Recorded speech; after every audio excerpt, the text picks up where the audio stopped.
File system के अंदर अगर आप आते हैं या रियल एस्टेट के अंदर आप इन्वेस्टमेंट आते हैं तो कैटेगराइज्ड हमारे टोटल हमारे पास 5 किस्म की अपॉर्चुनिटीज आ जाती हैं। एक तो ऑन ग्राउंड है जो एक अलग टॉपिक है पूरा का पूरा। अगर फाइल सिस्टम में आए तो हमारे पास 4 ऑप्शंस बचते हैं। उनमें आपके पास वर्टिकल टावर्स आते हैं और हॉरिजॉन्टल आता है। हॉरिजॉन्टल में आपकी हाउसिंग आ जाती है। वर्टिकल टावर में आपके कमर्शियल शॉप्स और अपार्टमेंट्स आ जाते हैं। ओके, अब अगर आप हॉरिजॉन्टल में जाते हैं उसके अंदर भी आपके पास कमर्शियल प्लॉट्स और रेजिडेंशियल प्लॉट्स 2 ऑप्शन।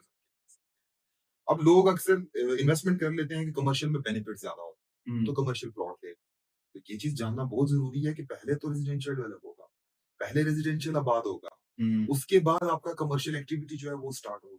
और सोसाइटीज भी हमेशा पहले अपना रेजिडेंशियल ब्लॉक लॉन्च करती हैं, उसके कुछ टाइम के बाद वो अपना कमर्शियल प्लॉट लॉन्च करती हैं। तो आप कमर्शियल फिर एक्टिविटी का यूजर कितना है, आप अफोर्डेबिलिटी देखें कि कमर्शियल प्लॉट बनाना भी है, बनेगा तो उसकी एक्चुअल वैल्यू और उसका रेंटल इनकम आना शुरू होगा।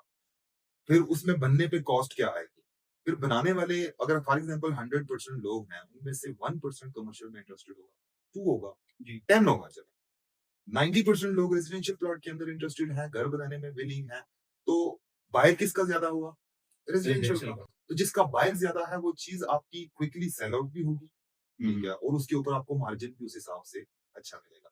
नंबर 2 पे जो प्राइस अमाउंट आती है, मतलब उनकी प्राइस, रेजिडेंशियल की प्राइस और कमर्शियल की प्राइस, उसमें भी ह्यूज डिफरेंस होता है बुकिंग के टाइम पे, ठीक है।